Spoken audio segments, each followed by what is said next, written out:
In studio with us right now, candidate for Lubbock County Commissioner, Lubbock County Commissioner in Precinct 1 in the Republican primary. It's Terence Kovar. Welcome back. Hey, thank you for having me again, and good morning, Lubbock. Yeah, glad to have you here in studio. The campaigns, at least two of the campaigns in this race, it seems to be getting a little chippy between the two campaigns. That rattlesnake den there. That must mean we're it's time to vote. Yes, sir. Okay, let's talk about some of the things that have been said in this campaign and against you in this campaign. Basically, from what I can gather, your opponent is saying that you're not. It seems though that you're not qualified for the job, and that you have a criminal history, and voters should be aware of that, and that you haven't voted in many of the elections recently. Do you want to address any of those? Well, yes, I have voted. I did have to re-register to vote before I ran last time in 2016. I did miss a period there. Did you vote in the Expo Center election? I did not vote for or against the Expo Center. So, I did vote. That's where don't know where my voter record's going here, because I did go vote. There were other propositions on the ballot. I didn't vote for that because I could not make a sound judgment whether I was for or against it because I didn't have enough information. Did you vote in the race between Beto O'Rourke and Ted Cruz? Yes, I voted for Ted Cruz because that was a very tightly close race, and I wanted Ted Cruz to win. There are voting records out there that show that you have not. Exactly. You did not vote in that. That's what I'm trying to find out, and I'm going to have to get with the voters' office and figure this out, because there's a lot of things that are saying that I didn't vote, and it does show that I didn't even vote for the Expo Center or the road bond. Right. But I did go in and vote for other proposals on them. I didn't vote for those. So I don't know why it's not. I know it doesn't. It's not showing that I voted. That's where I'm confused. You didn't vote for the road. Did you vote for or against the road bond? Same thing. I felt like I didn't have enough information. If Chad C. would have gave out the information, I believe what was Monday when he came in and spoke with you and put out that we may be saving millions of dollars, that would have pushed me more on the yes side. But what information did you not have? I'm a little bit confused by that, because you've run for office before. Yes. For county commissioner in, what was it, 2016? Yes. Is that correct? Yes. Okay. You ran for county commissioner in 2016. Obviously, you've been paying attention to the issues. Yes, sir. A lot of folks went and voted in both the Expo Center election and for the road bond. Correct. What prevented you from voting for either of those? What information was not there for you? On the roads, it was just too spread out to me. I wanted to see a better plan of attack for the roads. Also, but why would you I wanted them to, for Precinct 1, I wanted it to be more clarified. After the voting, I did find more information, and I'm continuing to find more information on it. Just, you can't go in and make a vote for something if you're not informed. Okay. But that's it's a little concerning, though. Yes. I mean, for folks who are looking at this race and they're looking for someone who is the most qualified to represent Precinct 1.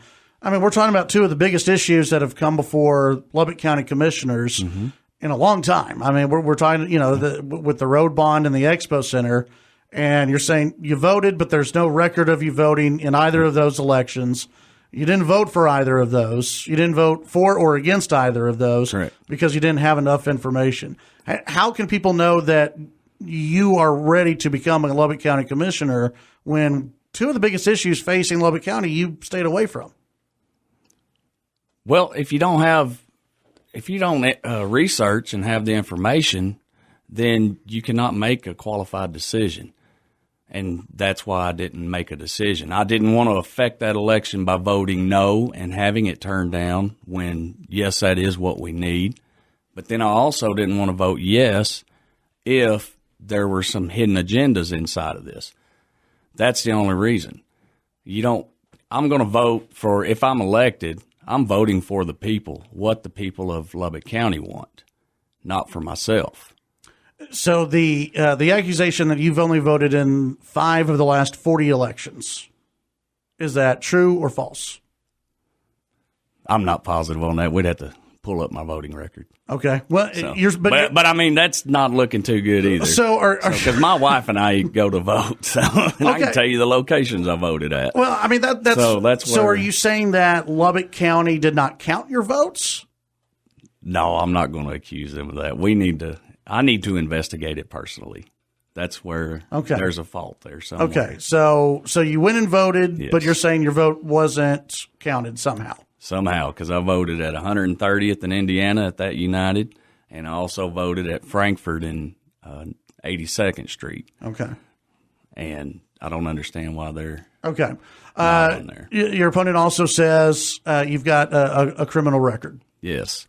But on the voting, my opponent also didn't vote in 13, 15, or 17 either.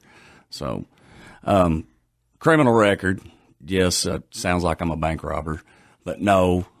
16 years ago, I had a newborn son, wife, married, but me and a buddy went to Lake Allen Henry, and when we were leaving, we did have a few beers at the lake. And leaving, I was doing 65 and a 55 coming down that steep grade leaving the lake and got pulled over. I was wrote a warning ticket, and as I was getting back in the vehicle, the state trooper asked me to get back out. I did. He asked me to do a breathalyzer. I refused it, and the reason why, I wasn't intoxicated, I didn't feel, but I have a CDL license, which that's different rules. And so he arrested me for DWI. And you want to talk about a life-changing moment? When you walk in the courthouse in handcuffs and your wife's standing there with a baby in her arms, you have to fix your priorities in life. And we had that pleaded out. They changed it to a deadly misconduct with a motor vehicle, and the rest is history. I don't believe I've even had a speeding ticket or parking ticket since. Yeah, nothing since. Nothing since, and that just put me on the right path. I'm sorry, that's a wake-up call. Yeah. That's something you don't ever forget. It's kind of like getting baptized. There's a lot of accusations being thrown around in the campaign. You've got an ad out going after Leanne Dumbold. Yes. Those are the two campaigns kind of going back and forth, your campaign and her campaign. Yeah. You've gone after her for a record at City Hall. Talk about that and why you think that's an issue. Well, when she was there, the city debt was $500 million, which she was able to increase it to $1.3 billion. And city taxes went up about 45% during her tenure. And you can blame that on city council, but who's bringing the budget to the city council? That's going to be the city manager. That's who's running the operation. During that time, she's accusing me of the LP&L debacle, and in her commercials, she has a water tower. We don't own water towers. We're an electric company. We did have an issue with a cooling tower project that another gentleman, the superintendent that is no longer with LP&L, was part of, and also Talon Industries was part of it. All of them were released of their duties. My name is not on any records for that project. I'm a senior journeyman mechanic. That's my job title, which is the actual maintenance foreman for 3 power plants.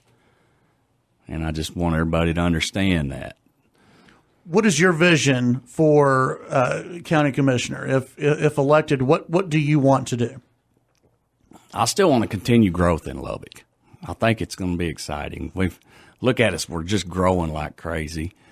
And we need to continue with the safety. I mean, when I say safety, you can just lump the court system, the jails, we got to do something with these children also. Look at the juvenile system's just packed full.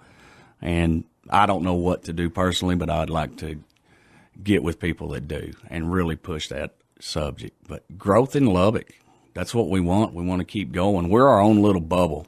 That time when the market crashed and houses dropped in half, Lubbock County was still growing. It slowed, but it did not stop. And we want to continue this in Lubbock County. You had mentioned the jail. What do you want to do about the jail? I know Mr. Rose actually already heading that up. He's going to have someone come in, and they're going to review the situation all the way from the courthouse to the jailhouse. And that's just something he's doing, and it's this race. When people are looking at who they're going to elect, a lot of it comes down to resume. She's going to tout her resume as someone who's been involved in city government, someone who has worked even with the county on their budget in the past. Why do you think your resume is better than hers and better than the other opponent, Mr. Garza? Well, Leanne is smart. She's been doing this a long time, but she's also bounced around from job to job, state to state. I haven't. I grew up in Hale County, Plainview. When I got out of the United States Navy, I came straight to Lubbock and started my career with Lubbock Power and Light. And that's dedication. And I want to do that. I want to be dedicated to the taxpayers, and I want to be the taxpayer's voice. I know what it's like from the bottom all the way to the top, and I want to clean up what's going on in the county.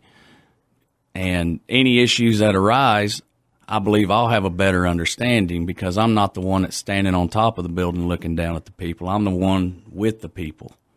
I know you've brought up, and I think it was in one of your ads, that she was fired from City Hall. I think yes. On social media you've posted you want information released as to why she was fired. Correct. The Riney report, I believe. Yeah, that you want that released. Do you think that should concern people in Lubbock? And do you feel as though, because former Mayor Glenn Robertson, he's endorsed her campaign.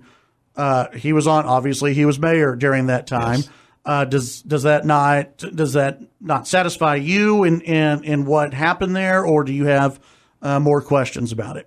I have more questions. I'd like to see the report released so the taxpayers of the city of Lubbock could see why did they have to spend over $350,000 for her being fired. So she needs to release that report. Yeah. Well, it may be an attorney thing where they're not able to. I mean, there's always legal issues, right? There is. Terrence, tell folks how they can find out more about your campaign, how they can get in touch with you if they got any questions. Early voting continues. Terence Kovar. My phone number, you can call me directly, 806-773-8050, or you can text me. That's probably the easiest way. And then my Facebook page is Terence Kovar, FOR, for Commissioner, and plus just regular Facebook, Terence Kovar. Right. You'll see pictures of my family and I. And we're just glad to be doing this. I want to do something in the community like this, and I feel like I'd make a great commissioner, and I believe I could work diligently with Chad C. and Jason Corley. All right. Candidate for Lubbock County Commissioner in Precinct 1 in the Republican primary, Terence Kovar. Thanks for stopping in. Thank you for having me. Absolutely. I appreciate it. Early voting continues through next Friday for the March 3rd primary.